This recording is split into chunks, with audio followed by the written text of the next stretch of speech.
네, 잘 들리시나요?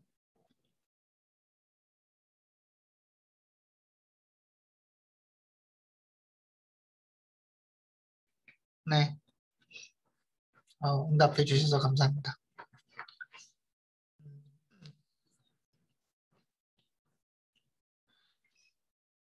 점점 뭐 날이 따뜻해져 가고 있긴 한데,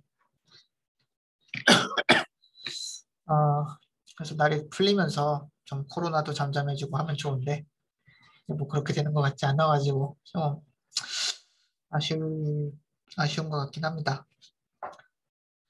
어, 네, 어쨌든 뭐 오늘 수업을 좀 시작을 해보도록 하겠습니다. 우리가 이제 저번 시간에는 그 프로세스 아키텍처에 대해서 이제 좀 더 깊이 이제 배우는 그런 시간을 이제 가졌는데요. 결국에는 우리가 이제 이 프로세스 아키텍처를 좀 이제 이렇게 이제 좀 사실 어려운 분야긴 합니다. 이게 이제 보통 우리가 그 학부 과목에서 배우는 그 5 스테이지 파이프라인 그 아키텍처 이거보다는 지금 현대의 그 뭐 인텔이나 AMD나 아니면은 ARM 프로세서 요새는 뭐 ARM도 굉장히 그 퍼포먼스가 좋아졌기 때문에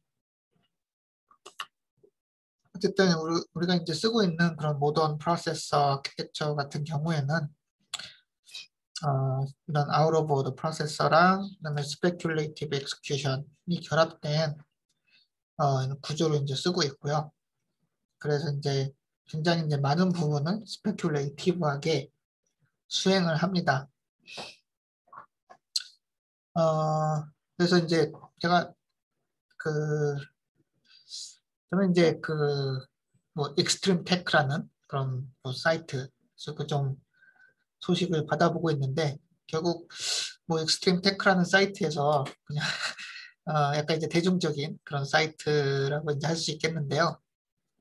저 테크놀로지에 대해서 이제 좀 소개를 하고 좀더 좋은 제품이라고 해야 되나? 하여튼 뭐 여러 가지 이제 물론 학회에서 발표되는 것도 이제 소개를 하고 뭐 새로운 이제 최신 기술에 대해서 이제 소개를 하고 하는데 가끔은 이제 컴퓨터 구조에 대해서 좀 소개를 할 때가 있습니다.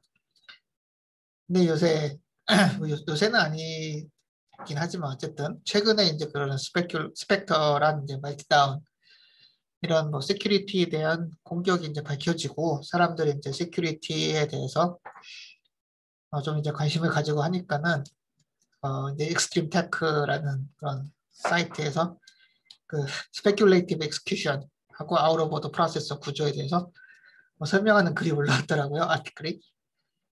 네, 결국 뭐 대중들에게도 이제 약간은 사실 물론 컴퓨터 내부 프로세서 구조에 대해서 그렇게 이제 대중들이 큰 관심은 없을 것 같은데 그래도 이런 약간 이제 디테일한 그런 구조가 이제 좀 그런 대중적인 그런 아티클에 이제 소개가 됐다라는 게 뭐 이런 좀 뭐랄까 중요해졌구나 그런 생각이 좀 들더라고요. 네, 어쨌든 그 뭐 쉽지는 않은 구조입니다. 특히나 뭐 기본적인 뭐랄까 아이디어 항상 우리가 이제 컴퓨터 구조를 공부할 때 기본적인 아이디어는 쉬워요. 근데 이제 디테일하게 이제 임플레멘테이션이나 약간 여러 가지 뭐 약간 그 프로세싱 유닛들을 어떻게 배열하느냐 이런 문제에 이제 들어가고 하면은 복잡해집니다.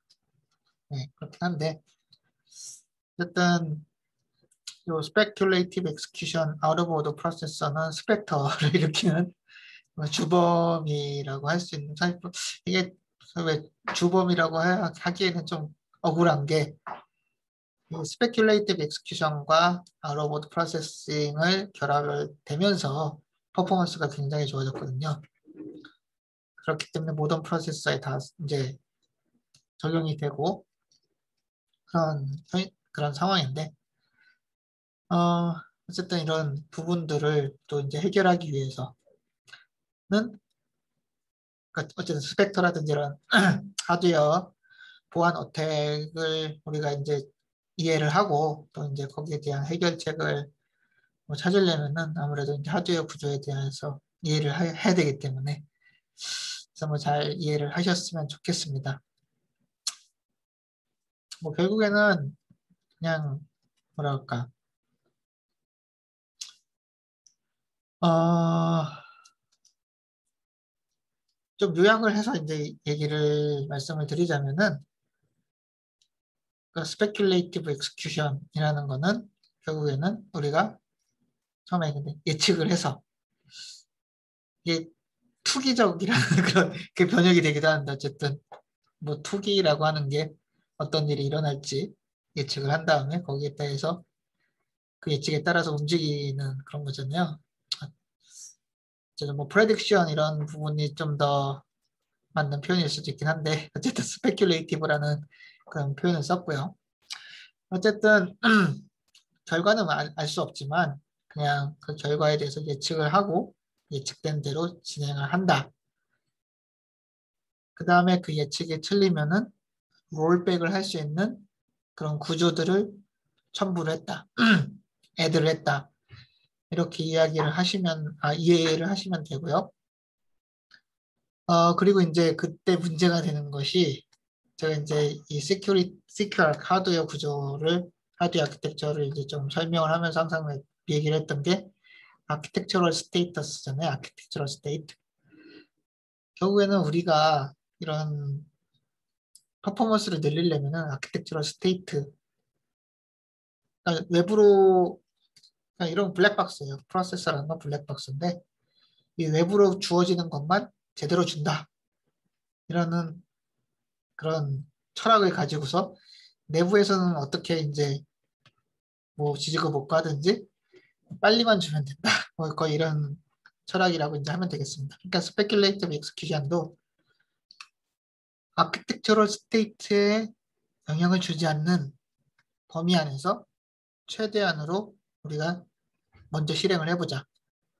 최대한으로 그 프레딕션 되는 그런 결과에 따라서 먼저 실행을 해놓고 안 되면은 어쩔 수 없지. 안 되면은 그냥 다시 그 프레딕션이 이제 틀렸던 대로 돌아가서 다시 이제 옳은 방향으로 실행을 하자. 근데 이제 그때 업데이트가 되는 어쨌든 이제 우리가 이제 인스트럭션을 이제 수행을 해야 되니까 업데이트가 되는 부분들은 다 아키텍처럴 스테이트로 보여지지 않는 부분. 뭐 예를 들어서 캐시, 그 다음에 뭐 여기 보면 피지컬 레지스터도 마찬가지죠, 사실은. 그 다음에 뭐 ROB, 뭐 여러 가지 이제 그런 스트럭처 아니면 구조들을 이제 사용을 하고 있습니다. 근데 이제 이런 부분들이 이제 문제가 된다라는 거고요. 그래서 이제 또 뭐 어떻게 해결을 해야 되는가 또 여러 가지 이제 연구를 또 하고 있습니다. 그래서 오늘은 이제 프로세서에서 넘어서서 이제 메모리 시스템에 대해서 이제 좀 공부를 해보도록 하겠습니다.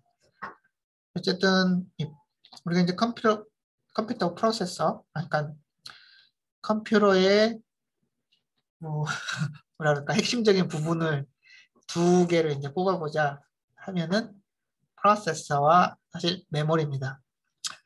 결국에는 이제 메모리라는 거는 우리가 이제 그 어플리케이션이 다루는 뭐 모든 데이터들이 저장되는 그런 곳이고요. 사실 뭐 프로세서라는 거는 별게 아니라 메모리에서 데이터를 읽어와서 그 데이터를 가지고서 뭔가 계산을 한 다음에 다시 이제 저장을 시켜주는 거예요. 그래서 이 두 가지 뭐 구성 요소라고 해야 될 수도 있는데 이 두 가지 구성 요소가 이제 컴퓨터 시스템에서 하드웨어적으로는 가장 중요한 부분이라고 이제 얘기를 할 수 있겠습니다. 그래서 오늘은 그런 메모리 시스템에 대해서 이야기를 해보도록 하겠습니다. 역시나 이제 그 보안적으로도 이 메모리 시스템이 또 중요한 것이 어쨌든 그 시큐어 어택이라는 거는 뭐 결국에는 메모리에 저장되는 데이터를 탈취를 한다든가 아니면은 메모리에 저장된 데이터를 바꿔버린다든가 뭐 없애버린다든가 이런 공격이 거의 이제 주라고 할 수 있겠죠. 물론 뭐라 그래 사이드 채널을 이용해서 또 탈취를 하는 방법도 있긴 하지만 기본적으로는 이 데이터가 다 메모리에 이제 저장이 되기 때문에 그런 메모리 구조에 대해서 잘 또 이해를 하시고 하는 것이 또 중요합니다. 또한 이제 메모리랑 우리가 이제 메모리 시스템에서 이제 배울 것은 또 이제 하이라키인데요.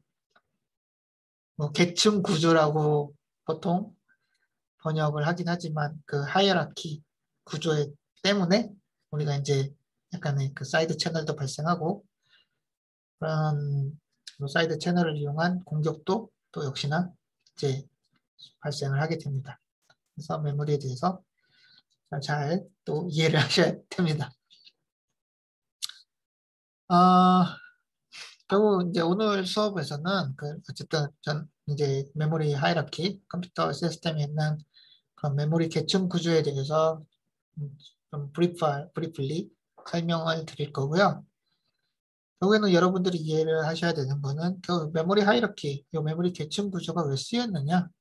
그 다음에 이제 그럼 메모리 계층 구조라는 거는 각각의 계층 혹은 이제 레벨이라고 부르는데 각각의 이제 레벨에 있는 메모리들은 어떠한 특성을 가졌느냐, 그 다음에 데이터들은 어떤 식으로 이제 관리가 되느냐, 이런 부분들을 잘 이해를 하시면 좋겠습니다.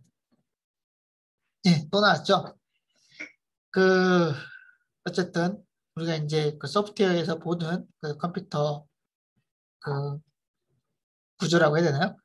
그 소프트웨어에서 이해를 하는 이제 컴퓨터 구조는 이 아키텍처럴 스테이트를 바꾼다 라고 이제 이해를 했고, 이 아키텍처럴 스테이트는 두 개, 레지스터 파일과 메인 메모리라고 이제 보시면 되겠습니다. 결국에는 이 아키텍처럴 스테이트가 아닌 부분을 우리들은 또 하드웨어를 설계 연구를 하고 설계를 하는 사람들은 열심히 이용을 해가지고 퍼포먼스를 올리기 위해서 좀 많이 연구를 합니다. 네. 네, 그래서 어쨌든 그 이제 컴퓨터가 어떤 계층 구조로, 그러니까 레이어로 이루어졌느냐에 대해서 조금 설명을 하도록 할게요.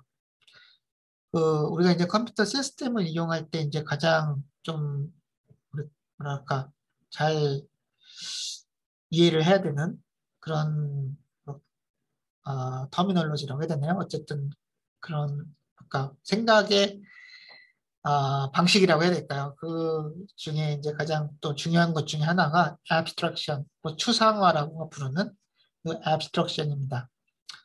결국에는 이 추상화라는 것은 뭐냐? 여기 이제 제가 이제 설명을 했듯이 우리가 이제 컴퓨터 시스템이라고 하면은 굉장히 이제 많은 계층으로 이루어져 있어요. 사실은 우리 뭐 컴퓨터를 뜯어보면 알겠지만은 컴퓨터의 기본은 칩이고요. 그럼 뭐 칩을 만들려면은 거기 뭐 반도체부터 시작을 해서 사실 메모리도 반도체죠. 그다음에 그 역시나 이제 하드웨어가 이제 구성이 되고 하드웨어의 이제 구조도 결정이 되고 그다음에 이제 우리가 지금 열심히 제가 연구하는 아키텍처는 하드웨어랑 소프트웨어 인터페이스에 대해서도 열심히 또 연구를 하고요. 그 다음에 그 하드웨어를 돌리기 위한 오퍼레이팅 시스템, 그 다음에 그 오퍼레이팅 시스템 위에서 돌아가는 어플리케이션 소프트웨어, 뭐 이런 식으로 이제 구성이 됐다라고 이제 보면 되겠습니다. 결국에는 너무 복잡해요. 컴퓨터라는 이 시스템은 굉장히 이제 복잡하다라고 이제 할 수가 있겠습니다. 그렇기 때문에 이제 많은 사람들이 연구를 하고 있고요. 근데 이제 각자 연구를 하는 분야가 다 다르죠. 그래서 그 컴퓨터를 이루는 컴퓨터 시스템을 이제 구성하는 각각의 이제 레이어, 그 어떤 층이라고 해야 되나요? 그런 레이어를 뭐 여러 가지로 이제 우리가 나눌 수가 있고요.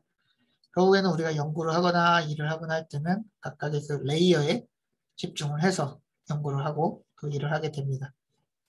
그럼 다른 레이어는 그렇지만 얘네들이 다 없으면은 하나라도 이제 빠지면은 뭐 컴퓨터 시스템이라고 말하기 좀 곤란한 그런 뭐 시스템이 이제 되겠죠. 결국에는 이제 컴퓨터라는 건 소프트웨어를 돌리기 위한 그런 기계이기 때문에 결국에는 이 유저랑 이제 인터랙션이 일어나는 이 소프트웨어 부분이 이제 최종적으로 그 우리가 보여지고 또 이제 최종적으로 우리가 뭐 퍼포먼스를 개선한다든지 아니면 어떤 어플리케이션 돌릴 때 뭐 파워를 개선한다든지 코스트를 개선한다든지 이런 식으로 일을 하게 되겠습니다. 그렇지만 이제 많은 레이어로 이루어졌고요. 결국에는 이제 그렇다면은 우리는 어떤 한 레이어에 이제 집중을 하게 되고 그럼 여기는 어떻게 해야 되느냐? 뭐 소프트웨어를 하는 사람은 사실 하드웨어를 별로 이해를 하려고 하지 않아요. 그래서 뭐 억울할 때도 있고 한데 예. 결국에는 워낙 자기 그 뭐 일하는 분야, 그 리서치 에어리어 뭐 이런 게 뭐 그것만 해도 이제 뭐 복잡하기 때문에 결국에는 우리는 한 레이어에서 일하는 사람은 그쪽에 이제 집중을 하게 되고요. 다른 레이어에 대해서. 결국 옆에 있는 이렇게 네이버 소프트웨어라고 하면은 뭐 오퍼레이팅 시스템이라면 소프트웨어와 아키텍처 이렇게 다 이런 것들이 이제 네이버가 되겠죠. 이웃 때는 레이어. 요거는 결국에는 뭐 신호가 왔다 갔다 하긴 해야죠. 뭐 예를 들어서 이제 아키텍처에서 뭐 오퍼레이팅 시스템으로 올라가는 인터페이스가 있고요. 그다음에 역시나 오퍼레이팅 시스템이 그 소프트웨어랑 또 인터랙션 하는 부분이 또 있을 거고요. 그래서 사실은 우리가 이제 이쪽에서 이제 일을 하는 사람은 그 인터페이스 부분만 좀 이해를 하면은 하고 그다음에 여기서는 제대로 된 동작을 한다라는 가정하에서 이 인터페이스만 제대로 왔다 갔다 하면은 나는 여기서 집중을 하겠다. 이런 식으로 이제 일을 하게 됩니다. 연구를 하게 되고요. 그래서 이 어플리케이션 소프트웨어 레벨을 이제 우리가 예를 들자고 하면은 이 어플리케이션 소프트웨어 하는 사람들은 사실 오퍼레이팅 시스템에 대해서 그렇게 역시나 고려하지 않죠. 그냥 우리가 짜는 그 프로그램은 다 OS 위에서 돌아가는 거고요.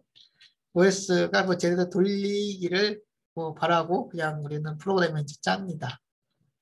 그래서 아직 OS랑 인터랙션은 있지만 OS에 대해서 이해를 하고 있진 않아요. 그래서 abstraction은 뭐냐? 우리가 뭐 이해할 필요 없는 거에 대해서는 굉장히 복잡한 것들은 다 간단하게 이렇게 표현을 하는 것을 우리가 abstraction, 추상화라고 합니다. 그래서 이게 왜 했느냐? 우리가 이제 그 메모리 하이라키를 또 이해를 할 때도 사실은 아까 말했듯이 이 아키텍처럴 스테이트라는 거는 레지스터 파일과 메인 메모리 이 두 가지만 그 이야기를 하고 있고요. 그 소프트웨어나 오퍼레이팅 시스템을 한 사람들은 사실은 요 내부적인 구조 예를 들어서 우리가 오늘 배울 뭐 캐시라든지 아니면 뭐 TLB라든지 뭐 여러 가지 구조에 대해서는 사실은 별로 신경을 쓰진 않습니다. 왜냐면은 걔는 이쪽에서 위로 보내는 그런 신호가 아니에요. 데이터가 아니에요. 우리 이 프로세서 하드웨어가 보내줘야 되는 신호, 그 데이터 혹은 뭐 스테이터스는 레지스터 파일과 메인 메모리밖에 없습니다. 나머지는 보내주지도 않고요. 이해도 하지 않아요. 그러니까 열로 보여지지 않는 거죠. 그냥 블랙박스 형태로 돼 있고요.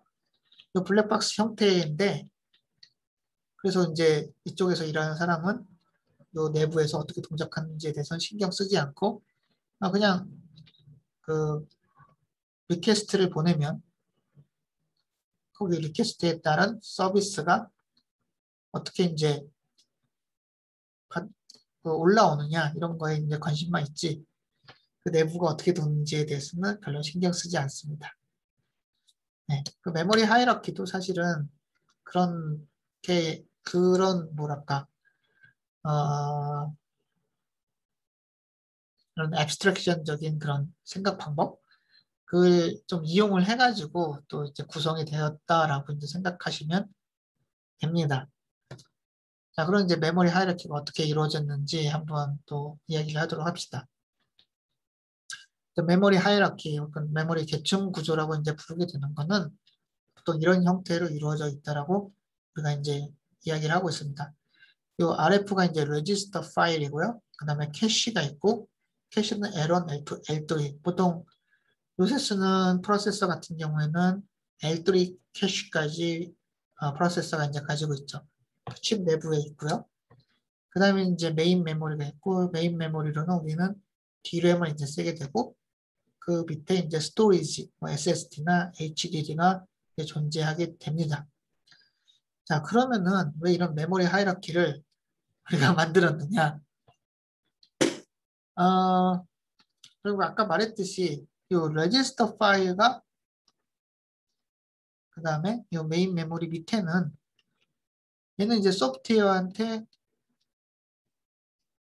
그 리빌되는 소프트웨어한테 보여지는 어떤 스테이트예요. 스테이터스.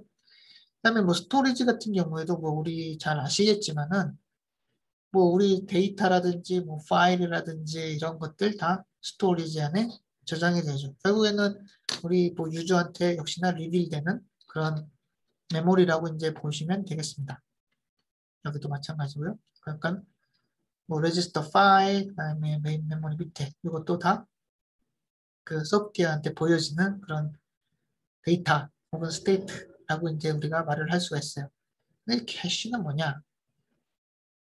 도대체 이제 캐시가 왜 들어가 있느냐? 결국 우리가 어떤 식의 메모리를 원하느냐? 우리가 이제 보통 생각하는 아이디얼한 메모리는 빠르고요. 패스트. 그 다음에 하이 덴시티. 뭐 하이 덴시티라는 거는 같은 면적에 굉장히 많은 데이터를 저장할 수 있어야 됩니다.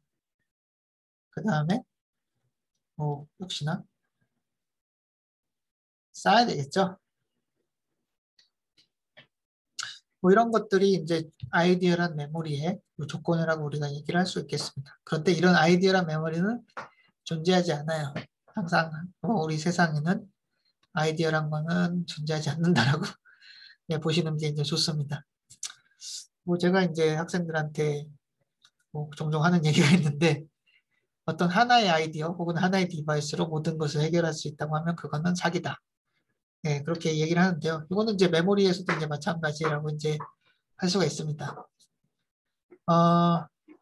빠르면서 데이터를 많이 저장하고 싼 메모리는 존재하지 않습니다. 결국에는 그렇지만은 우리가 원하는 건 요거예요. 아이디어란 메모리지만 이거는 이제 존재하지 않기 때문에 우리는 non 아이디어란 그런 디바이스를 이용해 가지고 최대한 아이디어하게 보여질 수 있도록 그렇게 이제 설계를 하고 연구를 해야 되는 뭐 그런 그런 사람들이죠. 예, 그렇게 이제 일을 해야 되는데 결국에는 이제 메모리의 특징을 보게 되면은 자 메모리가 이제 비싸면 빨라요 보통 익스펜시브 하고요. 비싸면 빠른데 대신 덴시티는 낮습니다. 그 말인즉슨 스몰이라는 거예요. 그러니까 low capacity. 대신 메모리가 이제 슬로우 하면은 얘는 이제 싸고요. less expensive. 그리고 얘는 high capacity입니다. 그러니까는 density가 높아요. 뭐 예를 들어서 이제 우리가 DRAM하고 보통 이제 컴퓨터 내부는 들여다볼 수 없기 때문에 우리가 이제 DRAM하고 그다음에 하드디스크 드라이브를 비교를 하면은 잘 알 수가 있죠. 요새는 이제 SSD가 있으니까 뭐 SSD가 요새는 NVMe 같은 SSD 같은 경우는 거의 DRAM의 DIMM 수준으로 지금 작아졌죠. 어쨌든 뭐 그러면 SSD랑 비교해 봅시다. DRAM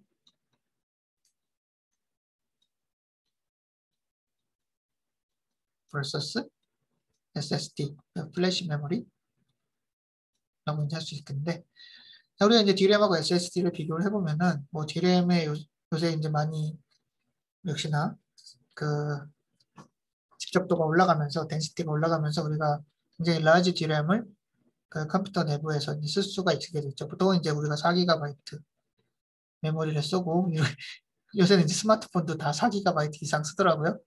뭐 요새 보면 뭐 8GB 이렇게 이제 메모리를 보통 이제 쓰게 됩니다. SSD를 보게 되면 뭐 SSD가 하드디스크 드라이브보다는 뭐 비싸긴 하지만 그럼에도 불구하고 뭐 웬만하면은 512GB 그 다음에 1TB 이 정도의 그 캐패시티를 가지고 있죠. 뭐 테라바이트랑 기가바이트를 예, 비교를 해보면은 어느 정도 이제 캐패시티가 거의 1000 테라바이트는 기가바이트의 1000배니까 네, 캐패시티 차이가 굉장히 크다는 걸 알 수 있습니다. 그 말은 이 SSD의 집적도가 DRAM에 비해서 굉장히 높아요. 물론 이제 이거는 처음에는 많이 낮았지만은 이 기술 발전에 의해서 많이 집적도가 높아지긴 했지만 뭐 어쨌든 SSD 그 플래시 메모리는 DRAM에 비해서 덴시티가 굉장히 높습니다. 대신 속도도 1000배 정도 느려요.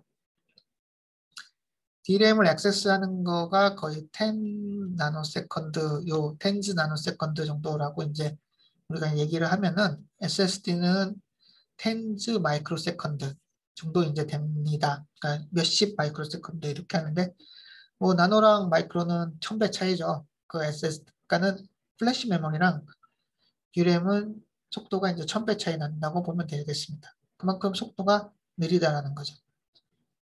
뭐 그리고 가격도 그 덴시티로 이제 우리가 따지게 되면 가격도 얘가 싸죠. SSD가 싸고요. 물론 이제 하드디스크 드라이브는 더 싸죠. SSD보다.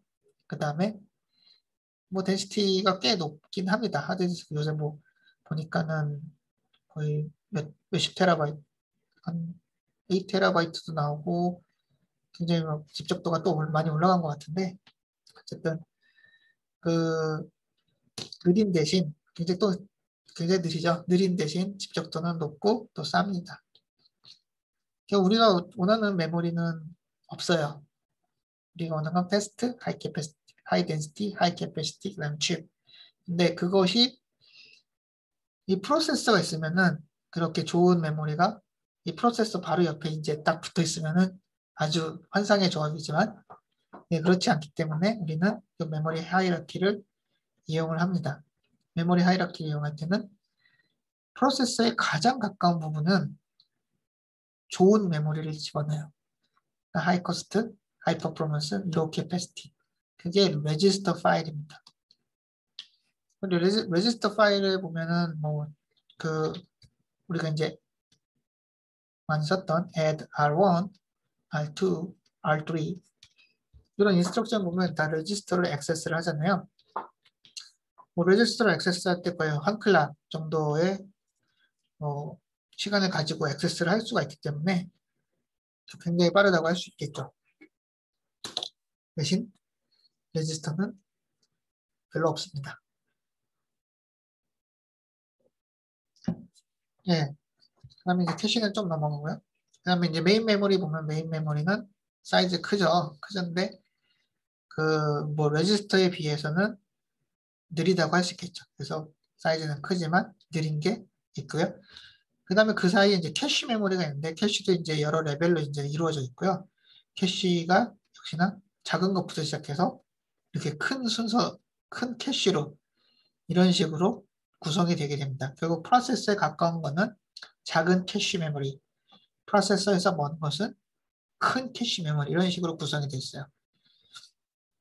역시나 작은 캐시를 여기 놓은 거는 이게 빠르기 때문이에요. 네, 빠르기 때문에 캐시를 앞으로 이제 집어넣습니다. 작은 캐시를 스토리지는 매우 느리죠. 네, 이렇게 이제 구성을 하고요. 그러면은 뭐 빠른 게 앞에 있으니 그 프로세서 가까이 있으니까 좋긴 한데 자, 뭐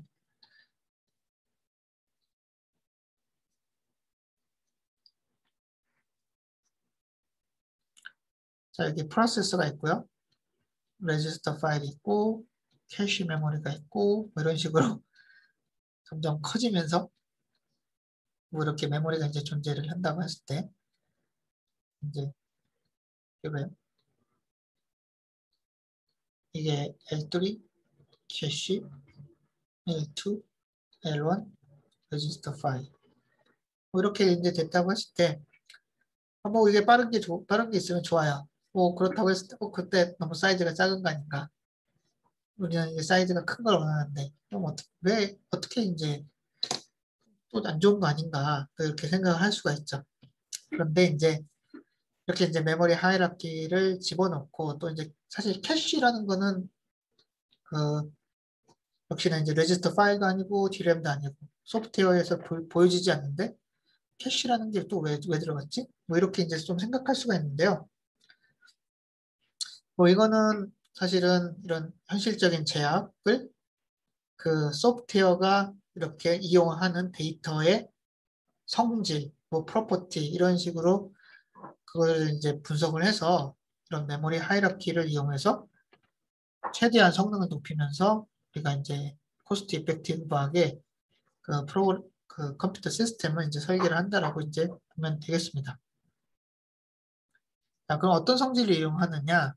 그 로컬리티라는 그런 성질을 이용을 합니다. 로컬리티는 이게 또 제가 한국 책을 보니까 뭐 지역성 이런 식으로 번역이 돼 있긴 한데 지역성이라고 하면은 사실 그렇게 사실 뭐 지역성이라고 번역을 해도 그렇게 뭐 와닿지는 않는 그런 어, 용어라고 이제 생각을 하는데요.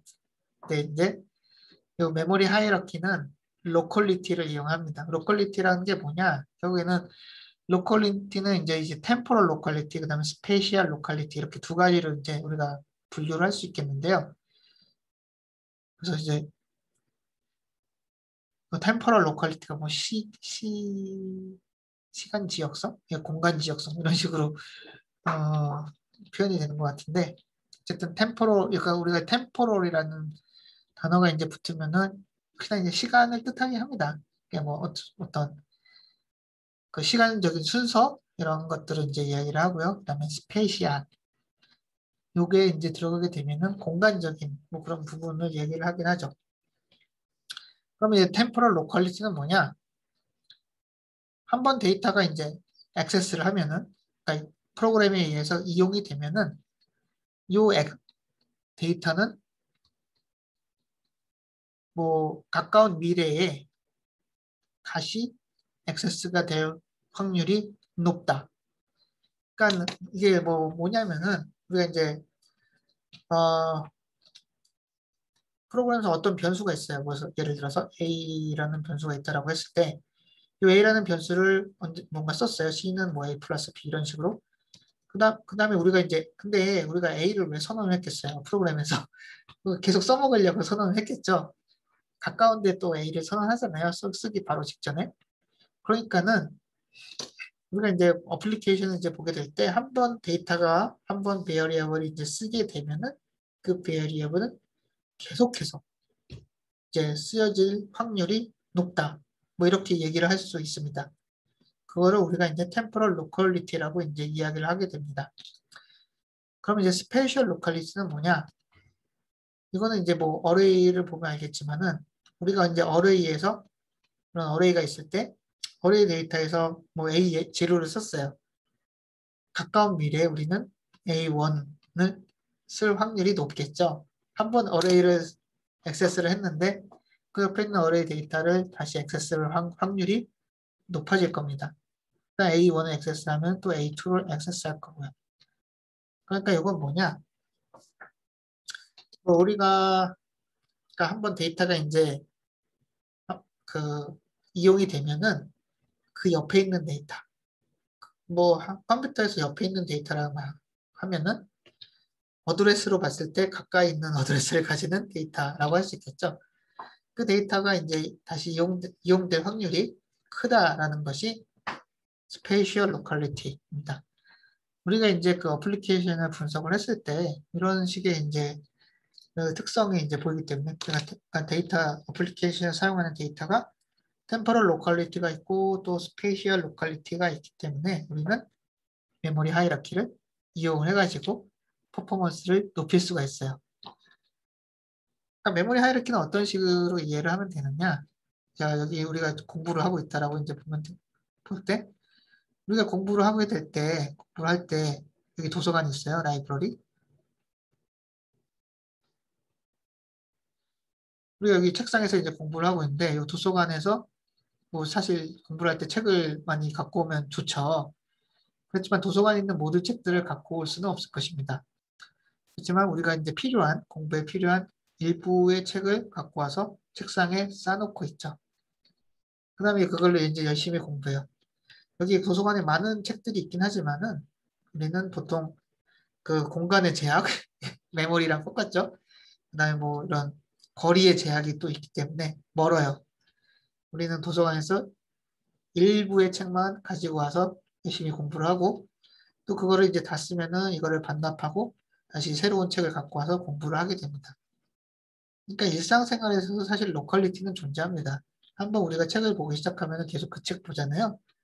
그런 거와 마찬가지로 이제 그런 로컬리티가 데이터에서 존재를 한다라는 거죠. 어플리케이션이 쓰는 데이터에서.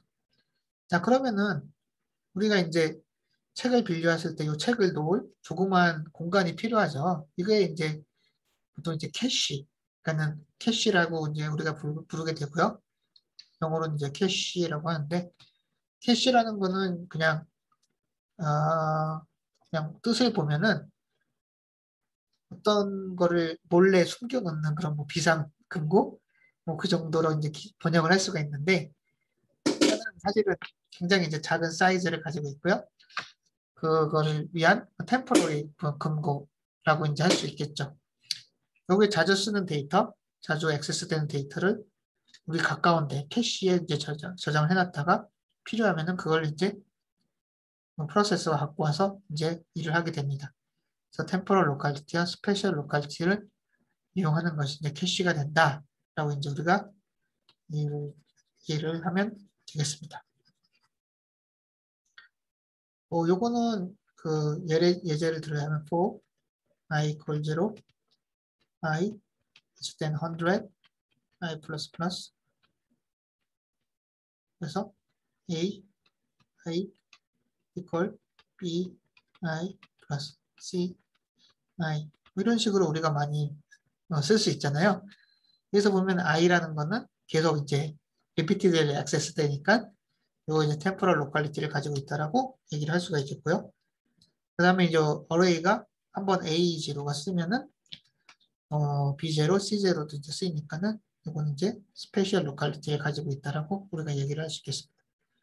그리고 그런 캐시는 이런 로컬리티를 이용해 가지고 자주 쓰는 데이터를 저장해 놨다가 이를 빨리 써야 되겠다라고 하는 것이 이제 캐시 메모리의 기본 구조라고 이해하면 되겠습니다. 네. 그래서 그 로컬리티를 이용하는 것이 이제 메모리 하이러키고요. 여기는 이런 구조로 이제 되어 있다라고 우리가 볼 수 있겠습니다. 아까의 그림이랑 비슷하지만 조금 이제 다른데요. 다른 부분은 어떤 그 컴포넌트 구성 요소가 매니지를 하느냐 그것에 따라서 이제 좀 달라진다라고 이제 할 수 있겠는데요. 결국엔 여기 CPU가 있고요, 프로세서가 있고, 그 다음에 이제 레지스터가 가장 상위에 있어요. 그래서 이쪽으로 가는 거를 우리가 하이 레벨, 이쪽으로 로 레벨이라고 이제 보통 얘기를 하는데, 레지스터가 가장 높은 레벨에 이제 존재합니다. 그다음에 레지스터가 가장 빨라요. 예, 그다음 대신 가장 사이즈가 작아요. 자, 그 다음에 그 밑에 L1 캐시, L2 캐시 이런 멀티 레벨 캐시가 이제 존재를 하고요. 그 다음에 DRAM이 존재합니다. 그 다음에 DRAM 바깥에 우리가 말하는 스토리지가 존재를 하죠. 저장 장치가 존재를 하는데 어떤 구성 요소가 이제 관여를 하느냐 이런 데이터에 대해서 레지스터는 컴파일러가 관리를 합니다. 이게 무슨 말인가요?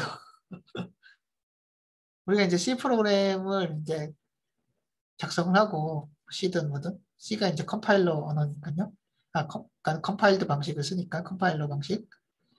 그러니까 C를 컴파일을 하게 되면은 우리가 이제 바이너리 파일을 생성을 하죠.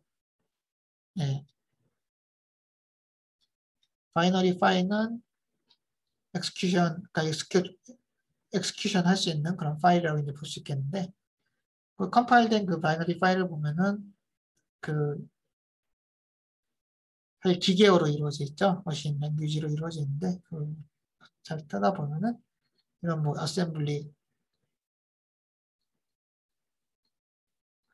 이렇게 이제 이런 컴퓨터가 이제 받아들일 수 있는 어셈블리 코드 그거를 이제 뭐 찾을 수가 있습니다. 사실 어셈블리 코드가 아니라 이제 그 기계 머신 랭귀지로 이루어져 있긴 한데요. 어쨌든 1대1로 매핑이 되니까 거의. 자, 그때 어떤 레지스터를 쓸 거냐 이런 거는 컴파일러가 정합니다. 그러니까 어떤 인스트럭션이 어떤 레지스터를 쓸 거냐, 어떤 데이터가 어떤 레지스터에 저장을 할 거냐 이런 것들은 다 컴파일러가 관리를 해요. 컴파일러가 어떻게 해야지? 컴파일러는 소프트웨어인데 그럼 하드웨어 구조가 컴파일러한테 뭐 공개가 돼 있나요? 공개가 돼 있습니다. 이 레지스터의 개수는 다 공개가 돼 있어요. 이거는 파트 오브 아키텍처럴 스테이트예요. 아키텍처럴 그러니까 아이사라고 부르는 그 파트 오브 아이사라고 이제 볼 수가 있고요. 그 어떤 아이사가 레지스터를 몇 개를 가졌냐? 그러니까 컴퓨터 하드웨어가 컴파일러가 이용할 수 있는 레지스터가 몇 개가 있느냐? 이런 거는 다 공개가 되어 있습니다. 뭐 예를 들어서 리스크5 같은 경우는 제너럴 퍼포즈 레지스터가 32개 이렇게 가지고 있고요. 또 이제 각각의 그 레지스터가 사용되는 그러니까 퍼포즈 뭐 예를 들어서 뭐 스택 포인트라든지 이런 그 각각의 이제 목적을 또 가지고 있어요. 컴파일러는 거기에 목적에 맞게 또 컴파일을 해서 그 인스트럭션을 생성을 하게 됩니다.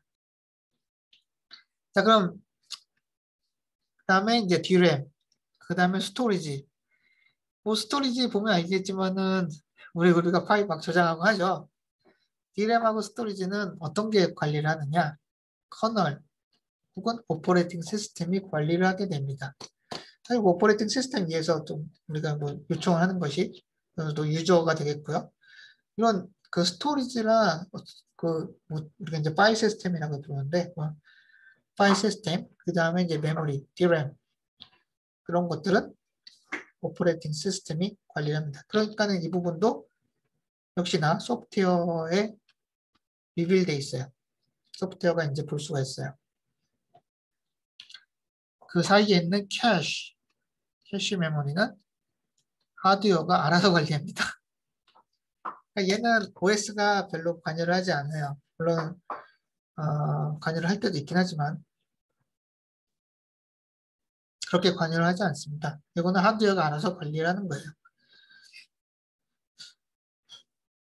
그러니까 하드웨어는 퍼포먼스를 올리기 위해서 그 캐시의 데이터를 어떻게 저장할 것인지, 어떻게 이제 리플레이스를 하고, 어떻게 관리를 할 것인지, 이런 부분들이 이제 다 정해져 있고요. 거기에 대해서는 그 공개를 하고 있지 않아요. 뭐 예를 들어서 인텔이 CPU를 만들 때 뭐 캐시 사이즈 같은 경우는 이거는 팔아먹어야 되니까 그 공개는 하지만 캐시가 어떤 식으로 동작하고 어떤 구조를 가지고 있고 뭐 어떤 리플레이스먼트 팔러스를 이용하고 이런 것들은 뭐 그렇게 많이 공개하지 않습니다. 그거는 거의 뭐 영업 비밀일 수도 있고요.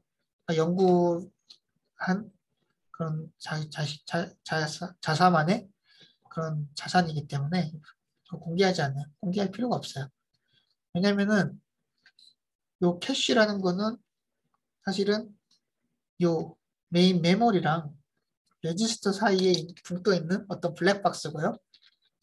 그러니까 여기 레지스터 파일이 있고 여기 알 수 없는 블랙박스가 있고 여기 듀램이 있는 거예요.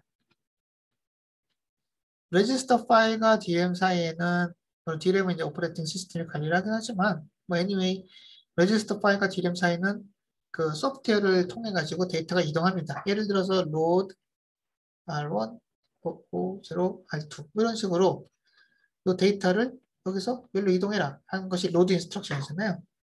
근데 이 블랙박스를 통해서 이동을 해요. 근데 블랙박스는 뭐 몰라요. 어떻게 동작하는지는 잘 모르지만 어쨌든 빨리 주면은 오케이예요. 퍼포먼스가 저는 오케이이기 때문에 여기는 하드웨어가 알아서 관리를 합니다. 하드웨어가 매니지를 하고요. 소프트웨어는 몰라요.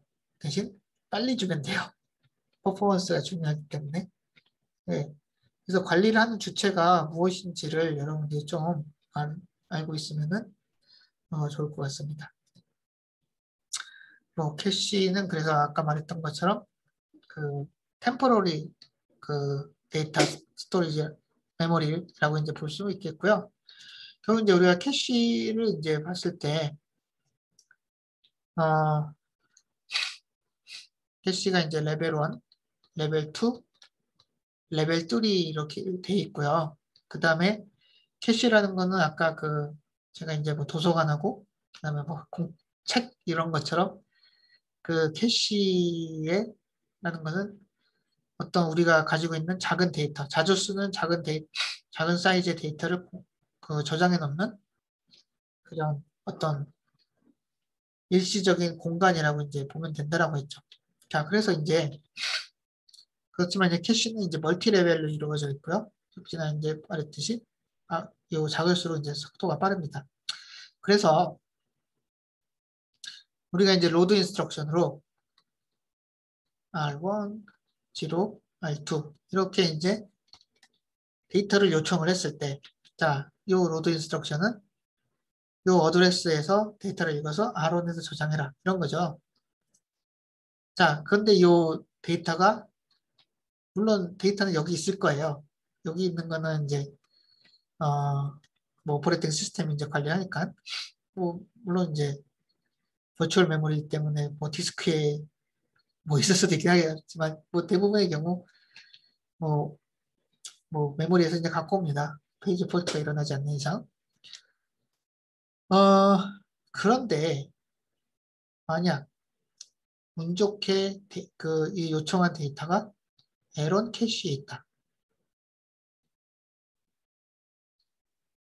그러면은 여기에서 갖고 올 필요 없이 만약 내가 어떤 책에서 데이터 보통 뭔가 찾으려고 하는데 그 책이 바로 내 옆에 있어요. 그럼 굉장히 빨리 갖고 올 수가 있겠죠. 근데 그 책이 내 옆에 없고 도서관에 있어요. 그러면 도서관까지 가야죠. 이런 거랑 마찬가지예요. 만약 우리가 그 로드 인스트럭션이 요청하는 데이터가 에런에 있다. 굉장히 빨리 갖고 올 수가 있습니다. 그러니까는 내가 로드 인스트럭션을 수행을 했는데 한 클락 만에 데이터가 갑자기 레지스터 파일로 왔어요. 이거는 데이터가 어디에 있다? 그럼 에런에 있었구나 라고 우리가 유출할 수가 있는 거예요. 물론 이 로드 인스트럭션은 내가 메모리에서 갖고 와라 라는 명령어인데 내가 가지고 있던 하드웨어가 가지고 있던 템포러리 스페이스 에런 캐시 가까운 에런 캐시에서 왔네? 그러면 굉장히 빨리 받을 수가 있습니다.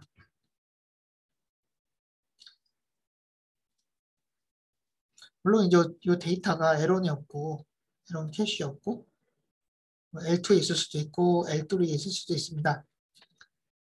아예 없을 수도 있고요. 메모리에 있을 수도 있고요. 뭐 L2에 있으면 이제 조금 느리겠고요. L3에 있으면은 좀 더 느리겠죠.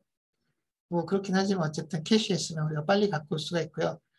만약 메모리에 있다. 여기 다 데이터가 없어요. 없고 데이터가 메모리에만 존재를 한다? 그러면 굉장히 오래 걸릴 겁니다. 우리가 이제 이런 기다리는 거를 없애려고 스페큘레이티브 엑스큐션도 하고 그 다음에 아웃 오브 오더 프로세싱도 하고 하지만은 문제는 그것만으로도 커버를 하지 못하는 그, 그 속도가 있어요. 기본적으로 메모리에 있으면은 그 다음에 그 데이터를 이용해야 된다고 하면은 기본적으로 오래 기다려야 됩니다. 뭐 그 사이에 다른 명령어를 실행할 수도 있겠고 또 스페큘레이티브하게 뭔가 할 수도 있긴 하겠지만은 뭐 그거는 이제 부수적인 거예요. 기본적으로는 굉장히 오래 걸리고 또 시간이 오래 걸립니다. 네. 사실 이거를 이야기를 하는 이유가 뭐냐면은 이 블랙박스가 있는데 블랙박스에다 뭔가 요청을 해서 그 서비스를 받았어요. 근데 물론 여기 소프트웨어를 하는 사람은 내가 서비스를 제대로 받으면은, 그러니까는 요청된 데이터를 아무런 이상 없이 받으면은 그거는 오케이입니다. 별 뭐 불만이 없을 수 있어요. 근데 내가 얘를 뭐 1 나노세컨드 만에 받았다. 뭐 10 나노세컨드 만에 받았다. 뭐 200 나노세컨드 만에 받았다. 어? 잘 모르겠지만 왜 이렇게 오래 걸렸지? 100 나노세컨드 하죠. 잘 모르겠지만 왜 이렇게 오래 걸렸지? 막 500 나노세컨드 만에 받았다. 이 시간은 다 달라질 수가 있습니다. 근데 이 시간이 달라지는 게 사실은 별 중요하지 않은데 퍼포먼스가 이제 뭐 안 좋아지는 그런 나쁜 점이 있긴 하지만 결국에는 뭐 우리가 받는 거는 별 문제는 없는데요. 우리가 예상을 할 수 있는 게 무엇이냐? 이 블랙박스는 우리 몰라요.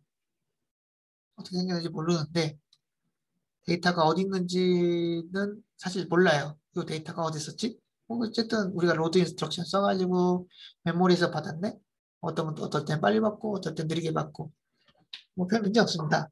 이런 거는 뭐 약간 느리게 받을 수도 있지만 소프트웨어는 제대로 수행될 거고요. 빨리 받으면은 아주 운 좋게 빨리 받으면은 뭐 퍼포먼스가 좋아지고 또 문제 없이 수행이 될 거고요. 근데 결국에 뭐냐?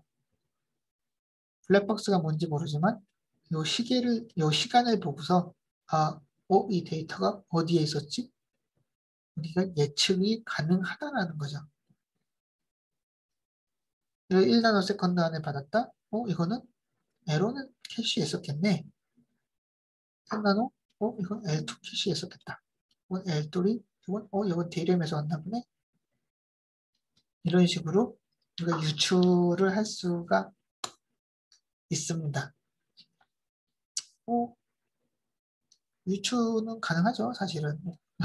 우리 메모리 하이라키는 다 알고 있으니까 사람들이. 근데 어쨌든 블랙박스인데 이렇게 이제 우리가 이제 위치를 알 수 있다라는 거.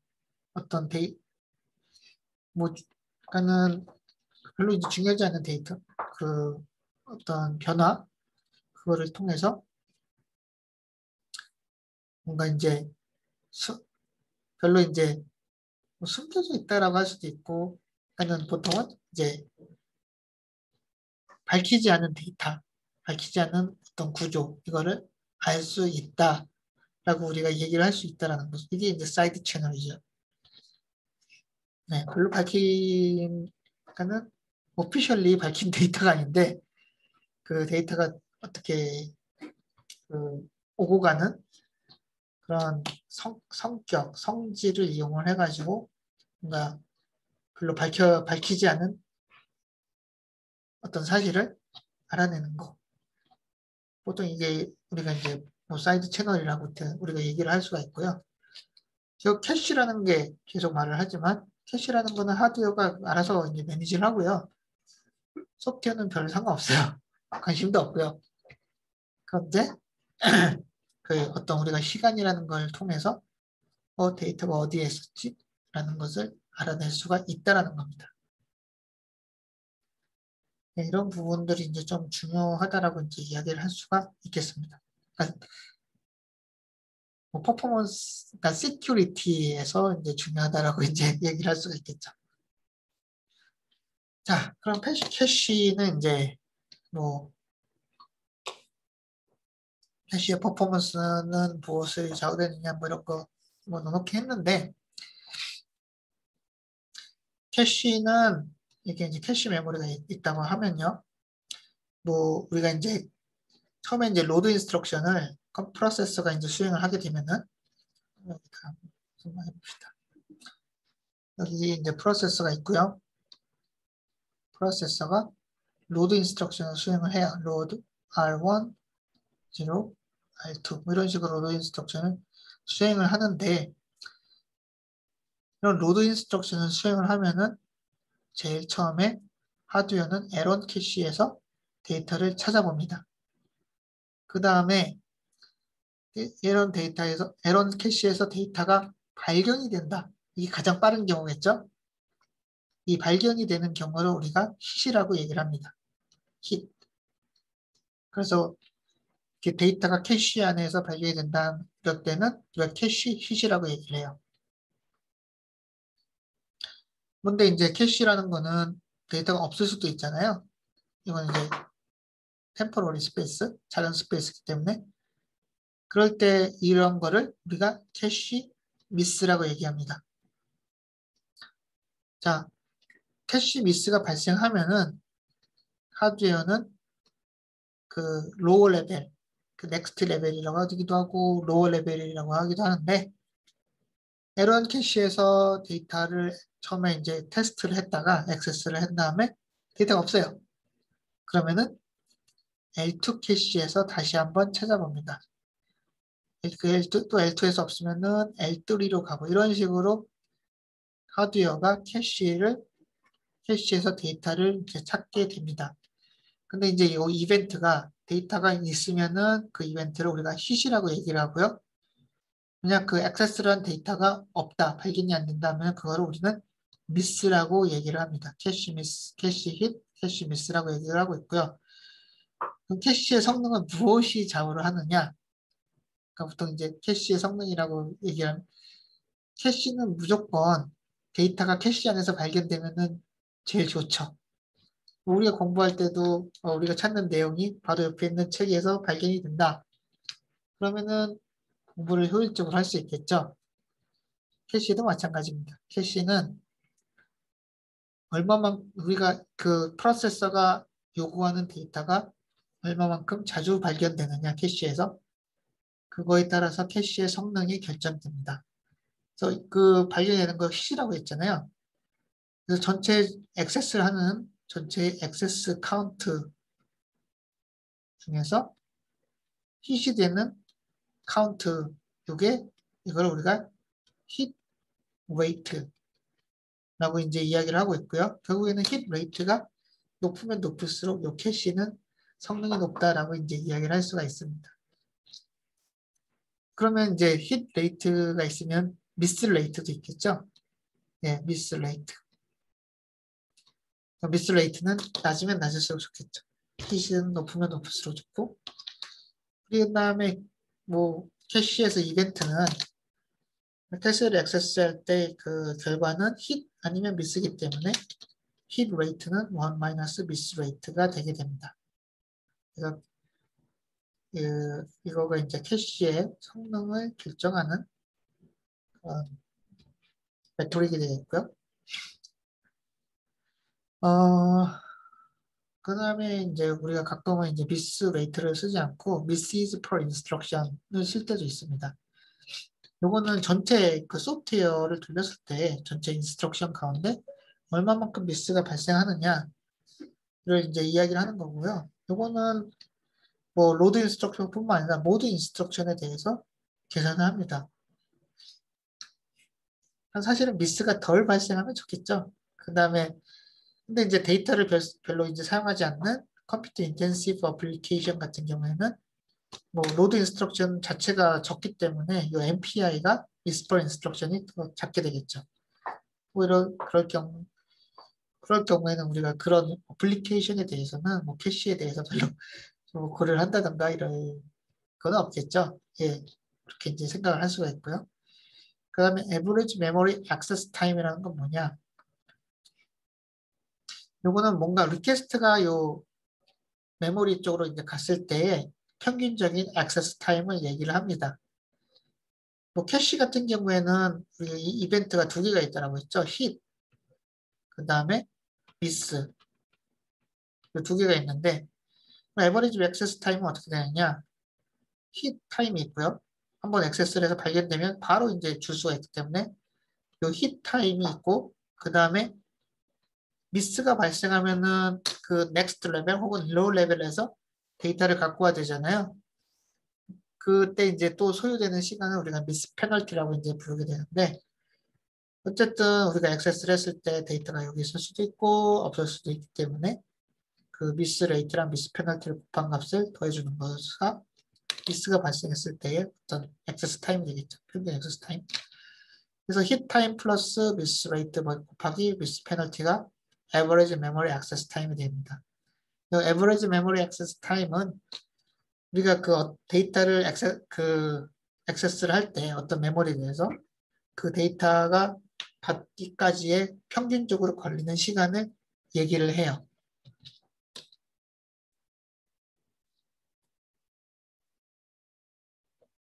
예, 결국 뭐 에버리지 메모리 액세스 타임은 아무래도 캐시가 빠르겠죠. 가까이 있는 캐시가. 그 다음에 이제 캐시의 구조는 어떤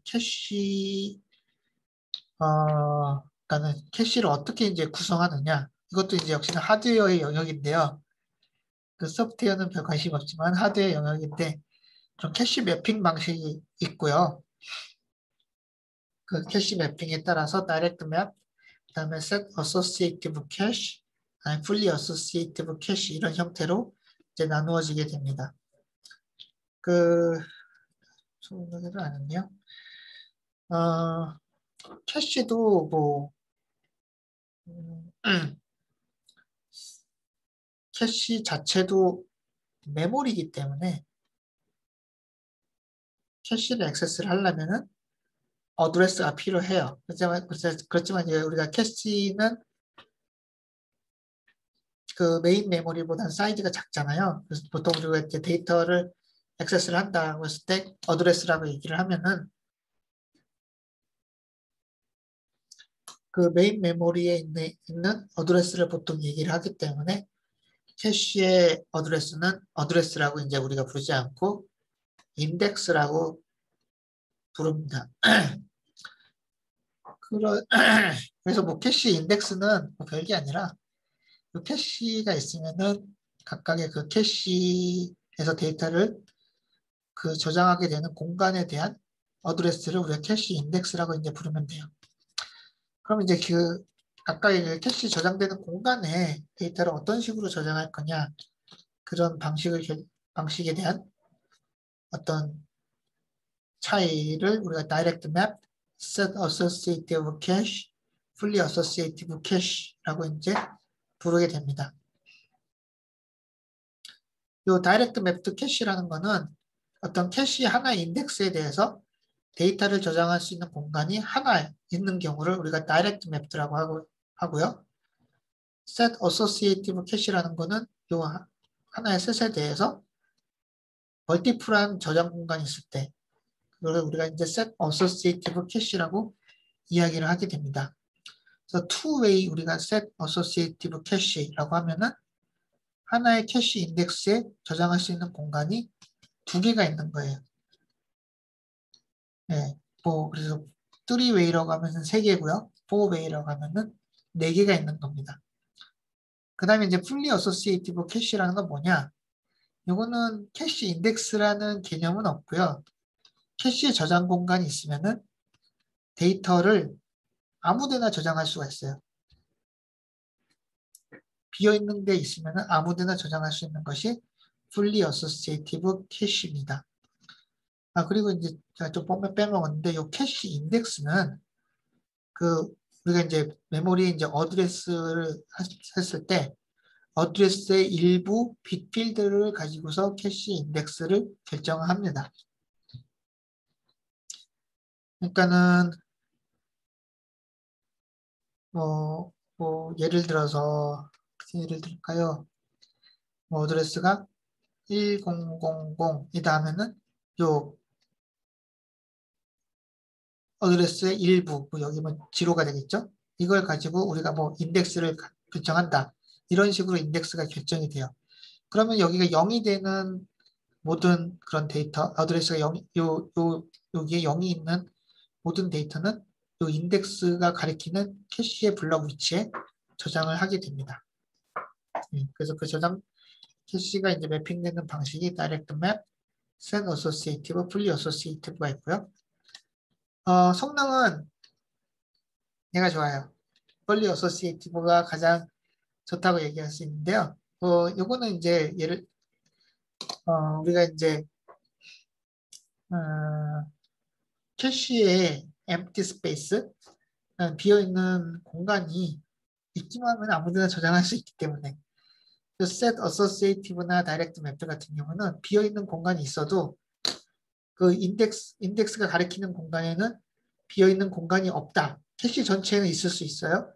하지만 인덱스가 가리키고 있는 공간, 그 공간에 비어있는 게 없다면은 저장을 못해요.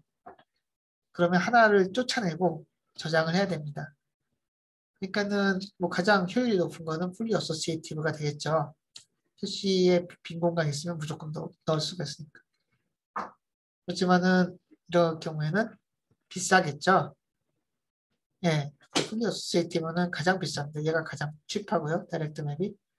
그다음에 set associative는 중간, fully associative는 가장 비싼 캐시 구조라고 이야기를 할 수가 있겠습니다. 보통은 근데 우리가 set associative를 써요. 캐시에서는. 네. 네, 그래서 이제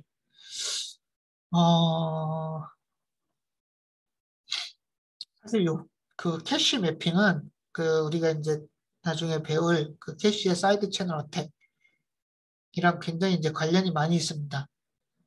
왜냐면은 그 아까 말했듯이 캐시의 이제 구조에 따라서 그 캐시를 이용을 해가지고 캐시 그 데이터가 얼마만큼 빨리 오느냐 이런 걸 가지고서 우리가 그 데이터를 그 구조 데이터가 어디 있었느냐 그거를 이제 유추를 할 수가 있고요.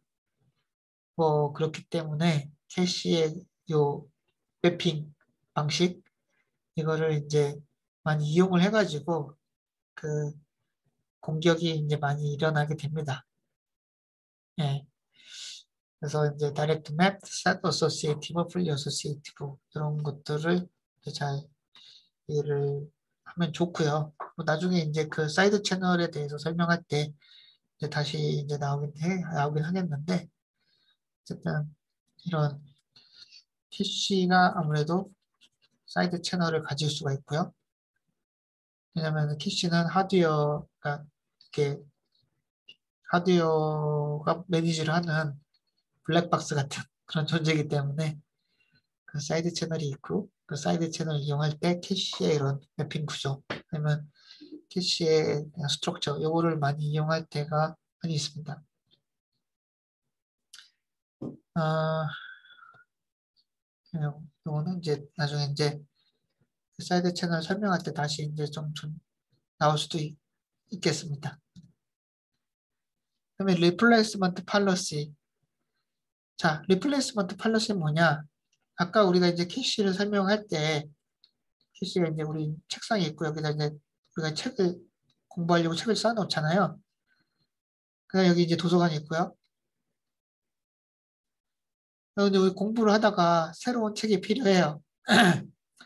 그럼 이제 도서관에서 이제 책을 갖고 와야 되잖아요. 근데 이제 이 책상은 공간이 한정되어 있기 때문에 결국에 도서관에서 책을 하나 갖고 오면 책상이 이제 꽉 차 있으면 그래서 책을 놓을 공간이 없으면은 하나를 도서관으로 반납을 하고 도서관에서 빌려온 책을 여기다 쌓아놔야 되는 거죠.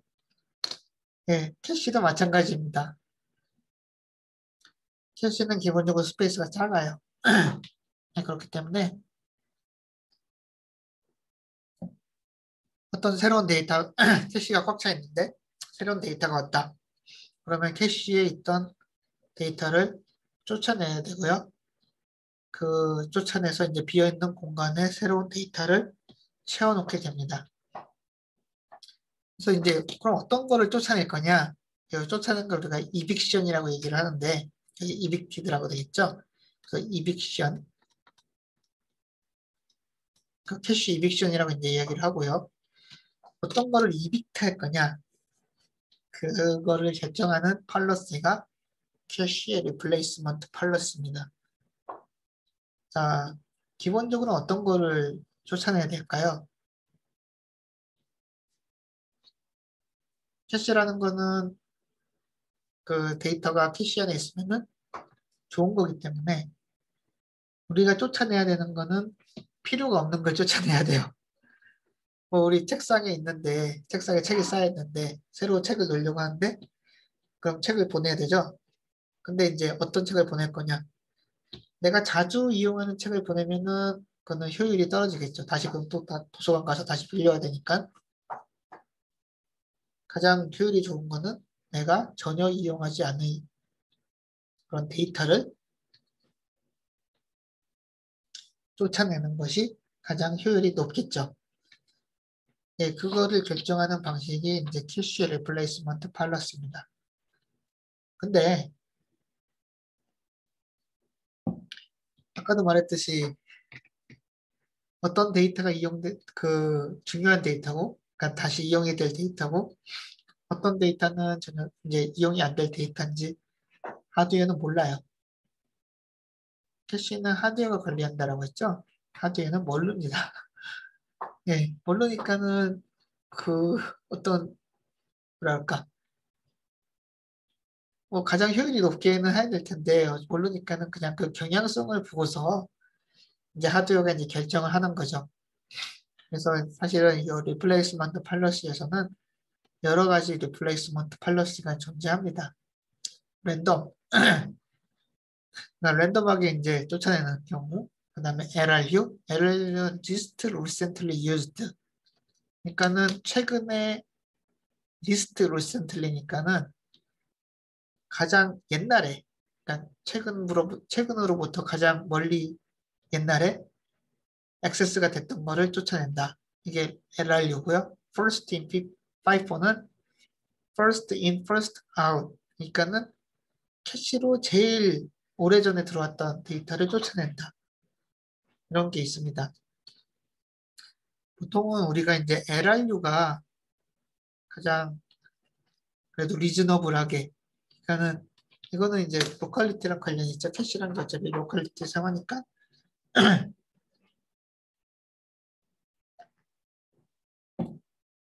그러니까는 우리가 액세스를 할 때 가장 옛날에 액세스를 했던 거, 이용했던 데이터를 캐시에서 쫓아냅니다. 왜냐면 내가 최근에 이용을 한 거는 또다시 이용할 확률이 더 높겠죠. 물론 얼레이즈 그런 건 아니에요. 우리가 막 열심히 이용을 했다가 A라는 데이터를 막 열심히 이용했다고 이제는 안 쓸 거야. 이럴 경우도 있죠.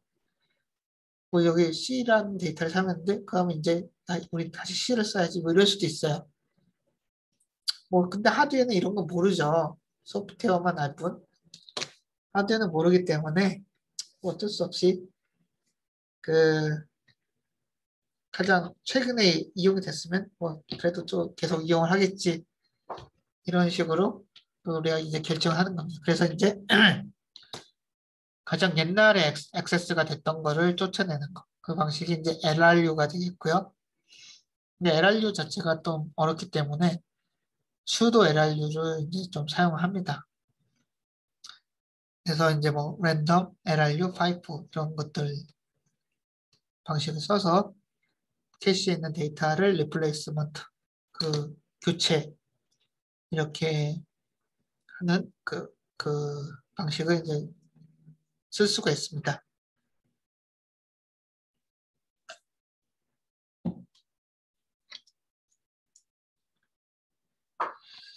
그러면 이제 write policy, 캐시라는 거는 그 로드 인스트럭션만 이제 어,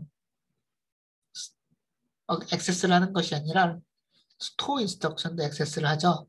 우리가 이제 메모리가 있으면은 메모리에서 데이터를 읽어오는 거는 로드가 되겠고 데이터를 쓰는 거는 이제 스토어 인스트럭션이 이제 되겠습니다. 캐시는 그 어쨌든 템포러리 메모 스페이스이기 때문에 이 스토어 그 라이트에 대해서도 또 이제 매니지를 해줘야 돼요. 뭐 예를 들어서 우리가 이제 어떤 데이터를 읽어왔어요. A는 1이라고 해가지고 이 에런 캐시의 데이터를 읽어와서 이렇게 썼습니다. A라는 데이터가 있는데 여기 뭐 A를 뭔가 바꿨어요. A는 2라고 이제 바꿨어요.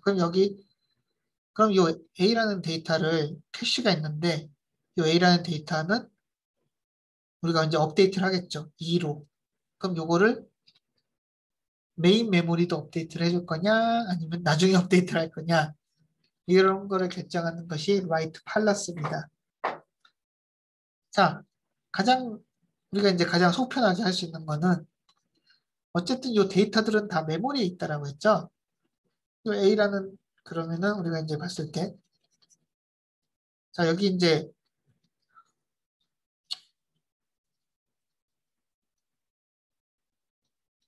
캐시가 있고, 여기 이제 메인 메모리가 있어요. 여기 이제 A라는 이런 데이터를 이제 캐시에서 이제 가지고 있다가 스토어 인스트럭션, 그러니까 A equal to를 수행을 하는 거죠. 스토어 인스트럭션으로 얘를 바꿔줍니다. 자, 그러면은 얘 바꿔줬을 때 얘를 메모리도 바로 바꿔준다. 사실은 스토어 인스트럭션이라는 거는 이 메모리에 저장되어 있는 데이터를 주는 거기 때문에 요거는 이제 소프트웨어적으로 또 맞아요. 네, 이런 방식을 우리가 write through라고 이제 합니다. 근데 이제 문제가 뭐냐? 캐시 왜 썼나요, 우리? 이게 이제 write through인데요.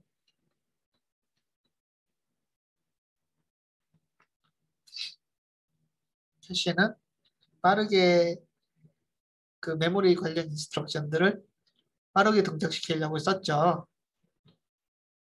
근데 메인 메모리는 느려요. 우리가 스토어 인스트럭션을 할 때마다 요 스토어 인스트럭션이 요 메모리까지 쓰일 때까지 기다려야 돼요. 네. 결국에는 스토어 인스트럭션의 퍼포먼스가 떨어지겠죠. 네, 그래서 이런 방식을 라이트 트루라고 하는데 라이트 트루는 바로 이렇게 메모리 쪽으로 데이터가 업데이트 되긴 하지만 대신 성능이 떨어질 수가 있습니다. 뭐 성능이 떨어지니까는 그럼 얘는 느리니까는 얘는 빠르고 느리다. 그러면 우리는 버퍼를 넣을 수가 있어요. 중간에 라이트 버퍼가 이제 들어갈 수가 있습니다. 뭐 그렇지만은 이제 뭐 라이트 버퍼가 들어간다고 하더라도 우리가 라이트를 막 할 때마다 그 데이터를 업데이트 할 때마다 그 메모리를 계속 액세스를 해야 되기 때문에 그 성능적으로 이제 문제가 발생할 수가 있어요. 그래서 이런 문제점이 있고요. 이거를 이제 조금 더 뭐 머리가 좋다라고 해야 되나요? 그렇게 이제 해결하는 것, 뭐랄까, 좀 더 이제 이런 문제점을 해결하기 위해서 나온 것이 write back입니다.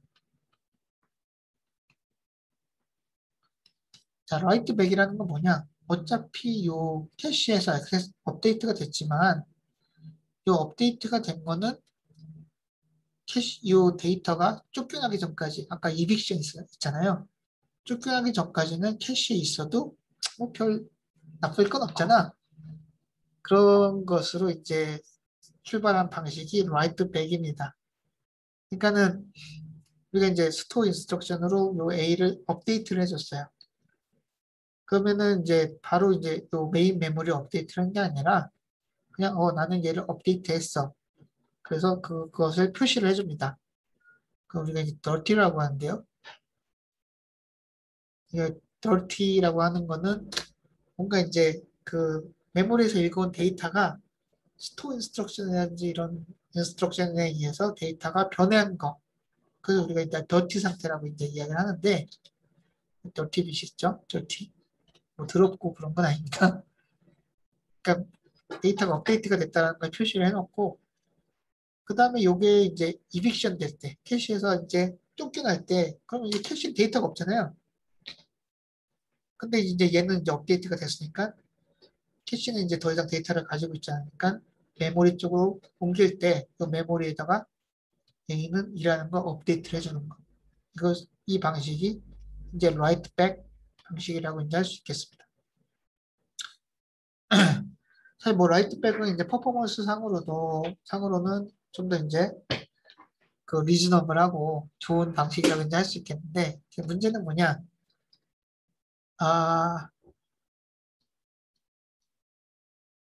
자, 캐시가 있고 메인 메모리가 있는데 똑같은 데이터를 가지고 있어요.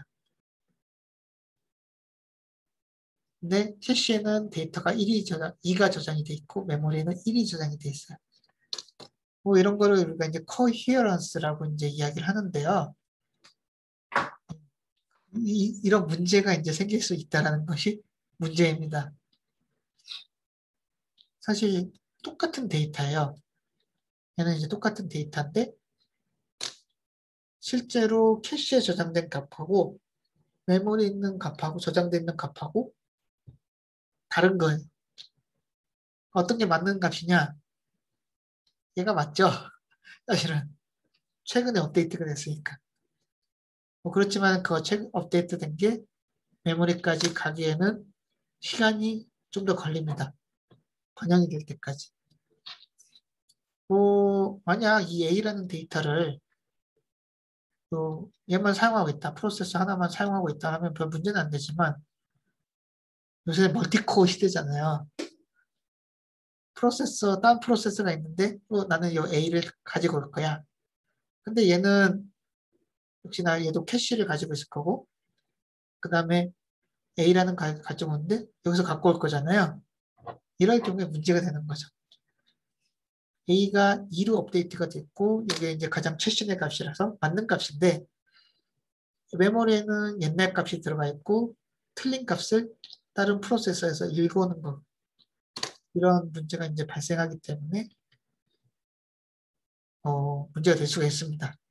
라이트백 방식에서 코헤런스 문제라고 하는데 그래도 이제 대부분의 프로세서가 이제 라이트백 방식을 가지고 있어요. 퍼포먼스 상이라든지 이런 데서 좀 더 유리하기 때문에 라이트백 방식을 가지고 있습니다. 그 다음에 멀티레벨 캐시에 대해 캐시가 이제 이렇게 아까도 말했지만 레벨 1, 레벨 2, 레벨 3 이런 식으로 멀티레벨을 이제 가지고 있고요. 이제 요 티피컬한 방식, 보통 이제 인텔이나 AMD 프로세서를 이렇게 보게 되면은 여러분들이 이제 위키칩스라는 사이트가 있는데요.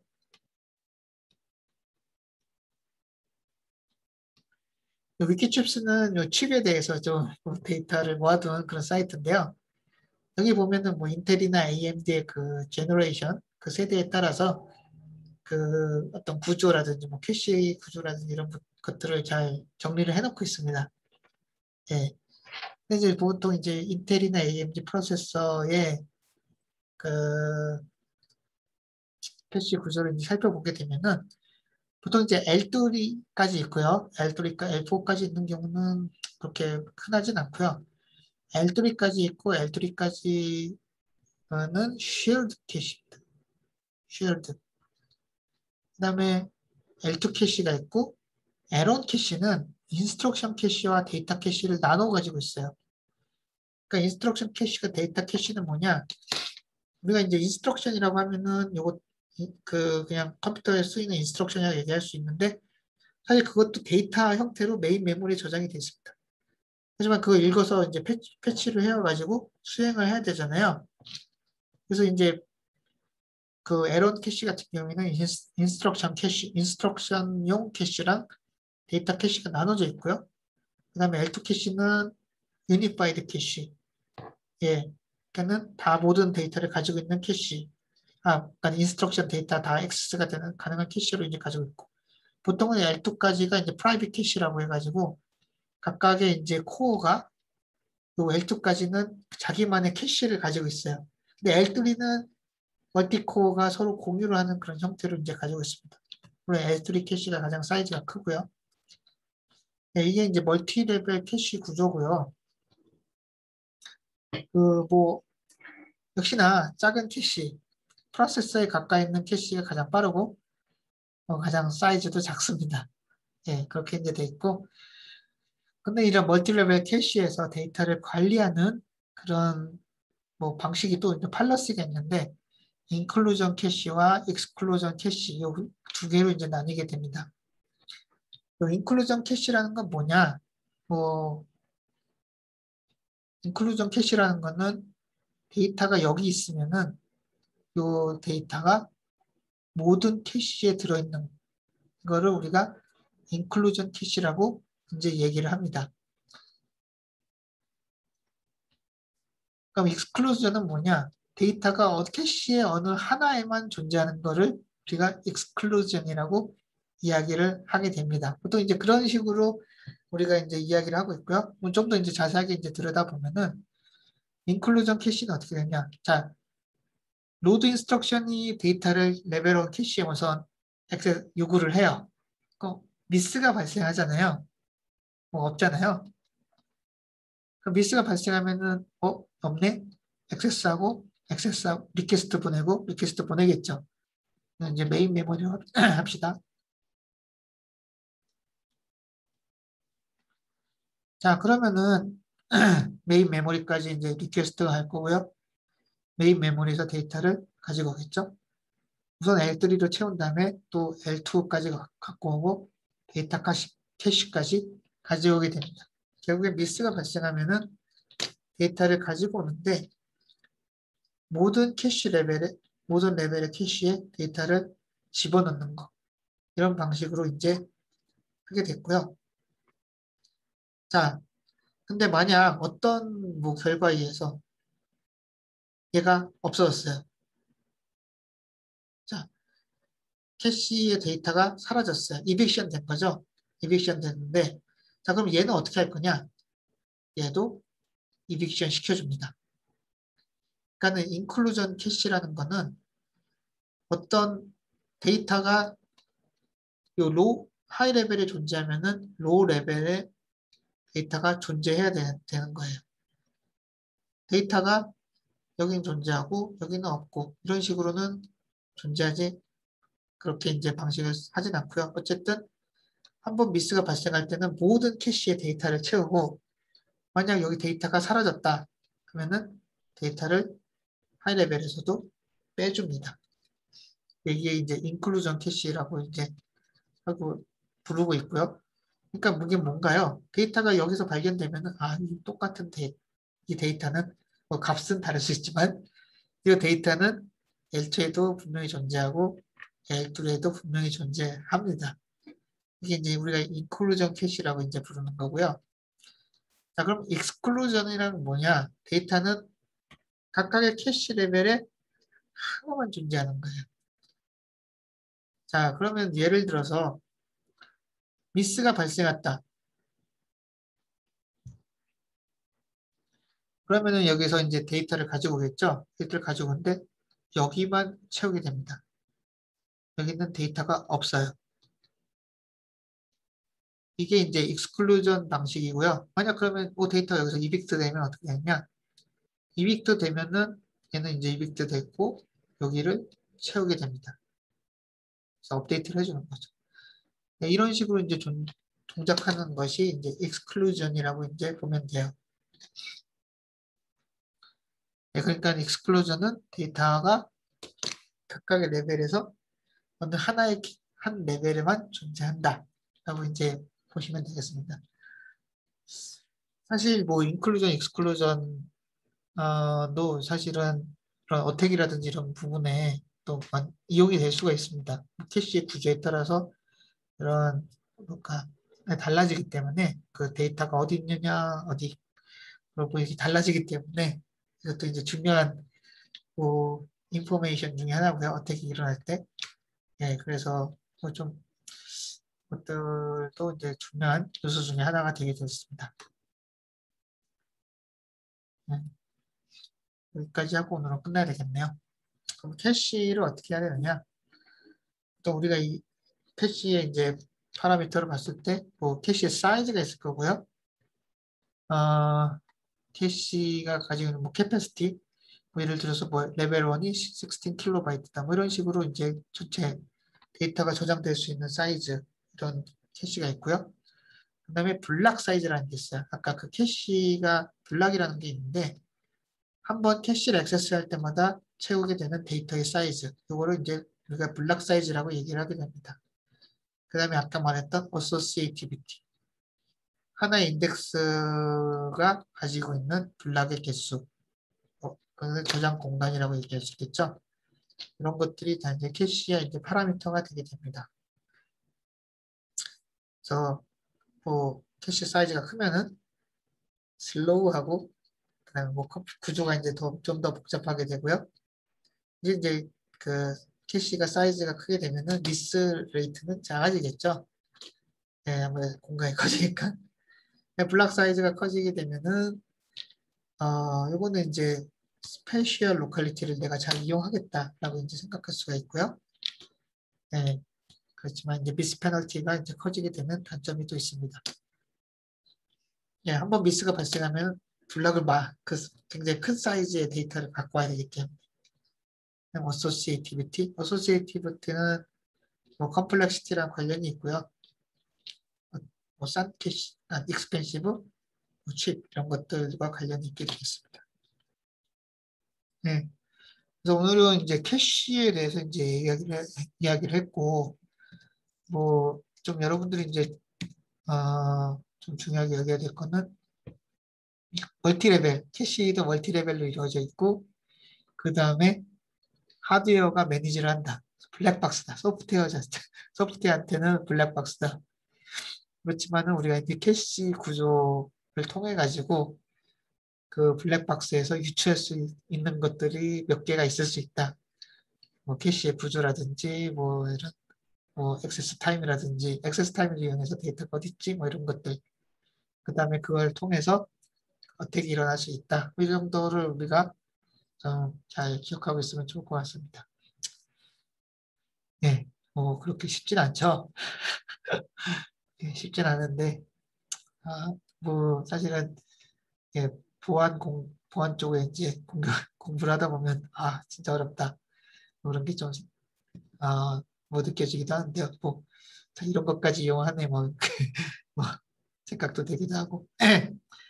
네, 그렇지만은 뭐 이런 구조를 알고 있어야지 또 우리가 막을 수가 있기 때문에 네, 필요하다고 할 수 있겠습니다. 예, 질문 있나요? 오늘은 여기까지 하도록 하고요. 질문 있나요?